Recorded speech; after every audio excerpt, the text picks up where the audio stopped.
साथियों नमस्कार, मैं हूं अनिल कुमार श्रीवास्तव और आपके समक्ष मैं कुछ आ, ऐसे प्रश्नों को लेकर के उपस्थित हूं जो कि आगामी परीक्षाओं में बहुत ही महत्वपूर्ण हो सकते हैं। तो आइए शुरू करते हैं। चंद्रमा पर जो धब्बे दिखाई पड़ते हैं वो किस चीज़ के हैं? वो चंद्रमा पर गड्ढे हैं।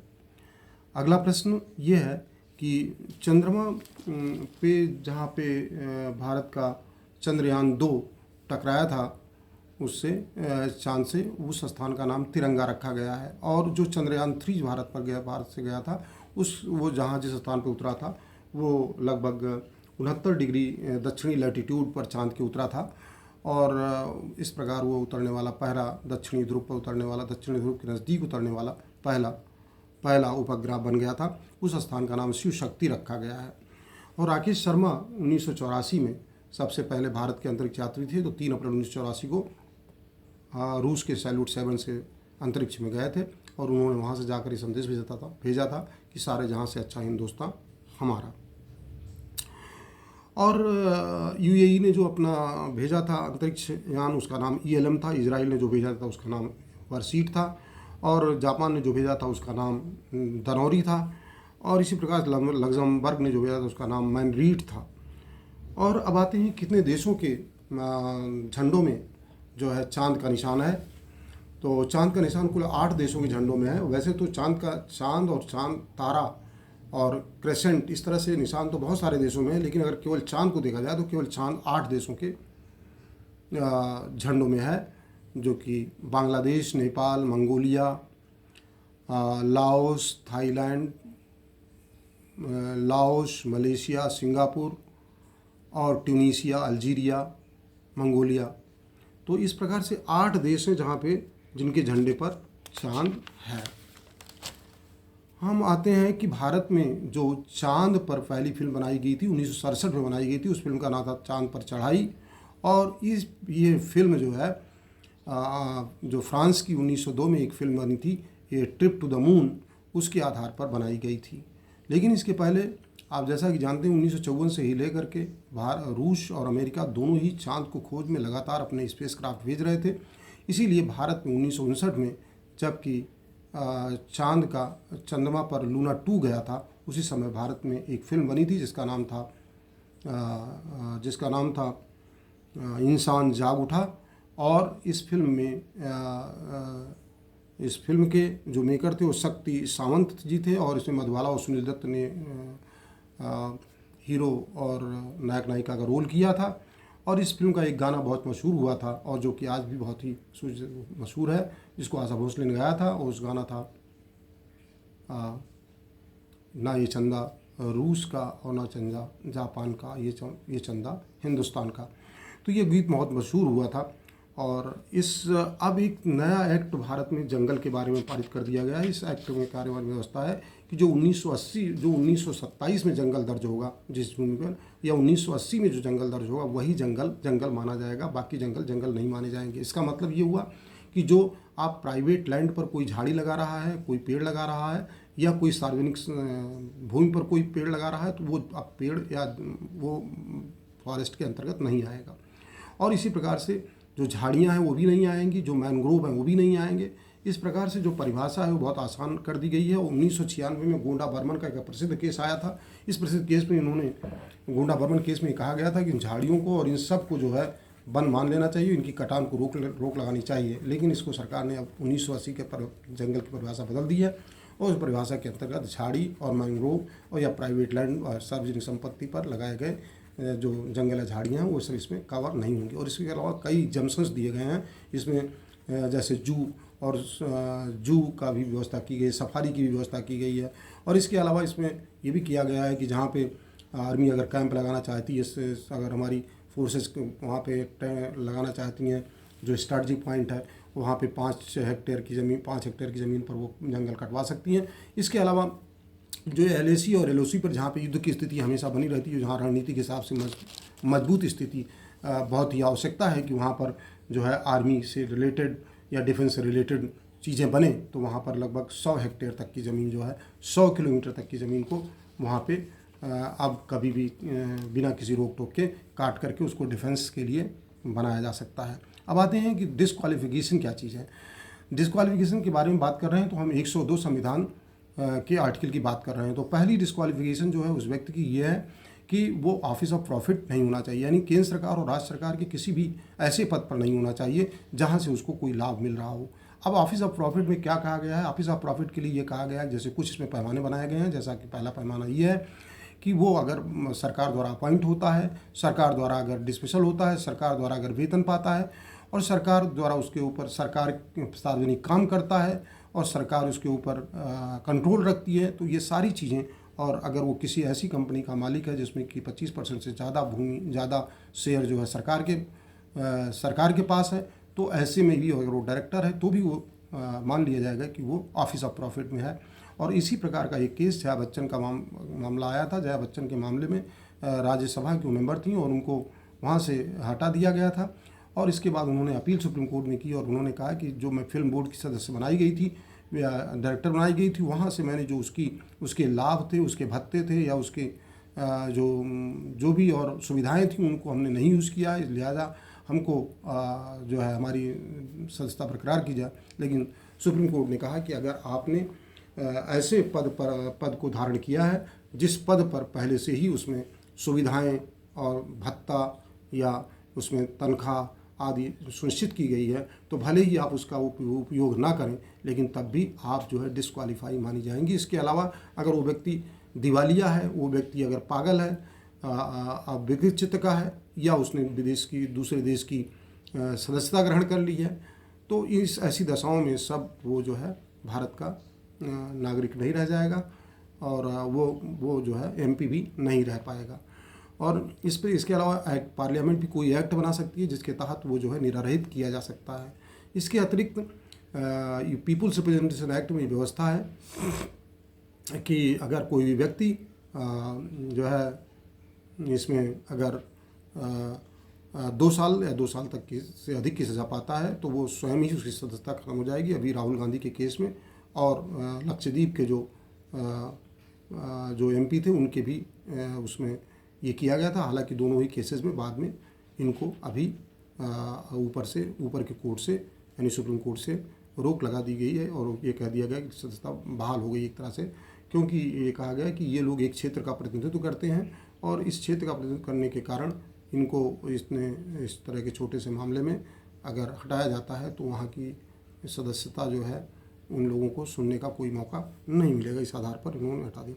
अभी तक जितने भी जो चंद्रमा पर यान जो प्रक्षेपण किए गए हैं उन प्रक्षेपणों की संख्या कुल जो है अभियानों की संख्या 146 है। 146 में 71 असफल हुए हैं और 75 जो है सफल हुए हैं।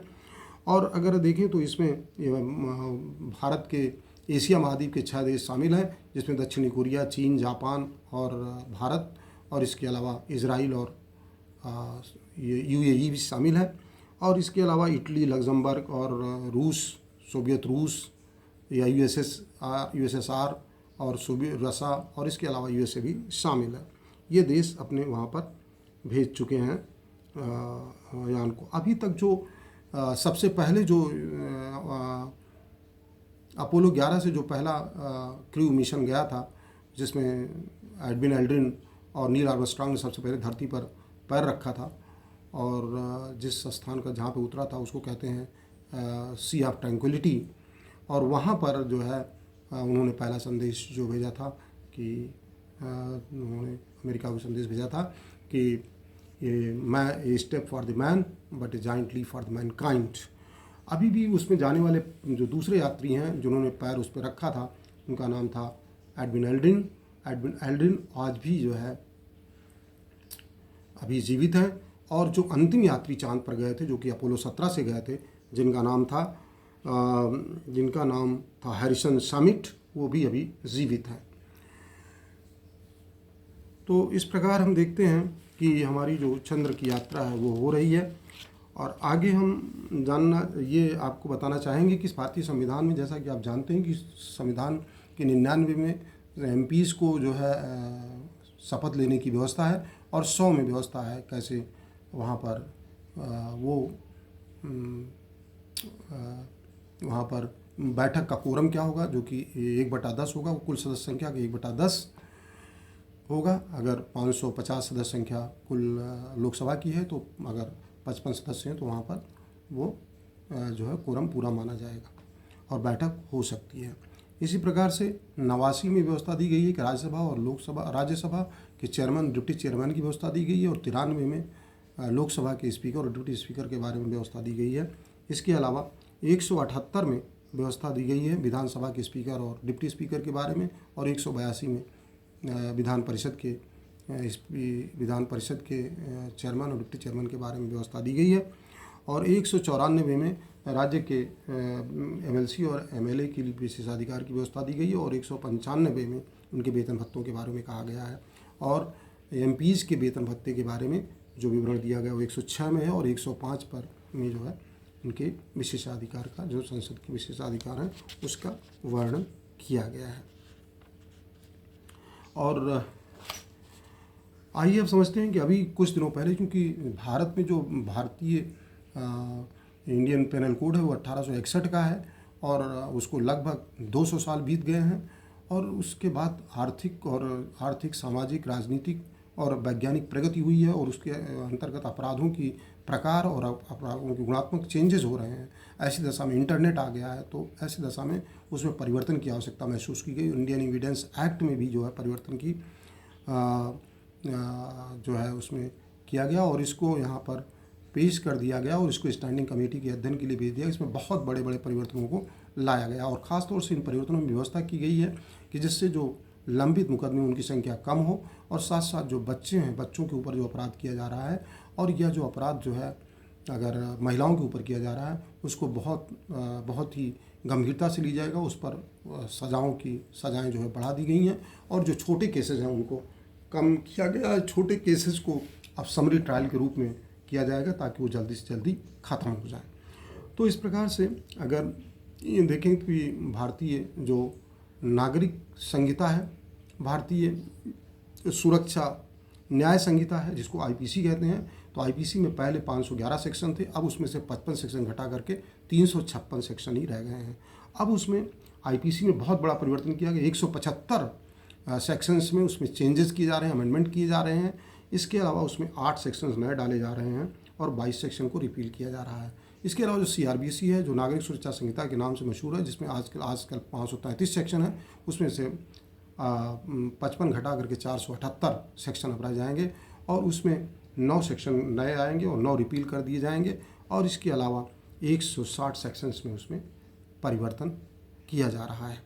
इसी की तरह से इंडियन एविडेंस एक्ट में बहुत ज़्यादा परिवर्तन नहीं है, लेकिन इंडियन एविडेंस एक्ट में भी 5 जो है सेक्शंस रिपील किए जा रहे हैं, एक नया सेक्शन लाया जा रहा है, और अब पहले जो 167 सेक्शन थे 170 सेक्शन हो जा रहे हैं, और इसी प्रकार से उसमें 23 नए अमेंडमेंट किए जा रहे हैं। इसके अलावा जो अन्य व्यवस्था है उसमें यह है कि जैसे 197 में ये व्यवस्था थी, अगर कोई अगर सरकारी कर्मचारी अगर कोई अपराध करता है तो उसको उसके कॉम्पिटेंट ऑफिसर द्वारा उसकी स्वीकृति देने के बाद मुकदमा दायर हो सकता था, लेकिन अब उसकी समय सीमा तय कर दी गई है, और अब समय सीमा 120 दिन कर दी गई है। 120 दिन के अंदर अगर उस पब्लिक सर्वेंट का जो कॉम्पिटेंट ऑफिसर है वो अगर मुकदमे की अनुमति नहीं देता है तो स्वयं ही स्वीकृति मान ली जाएगी।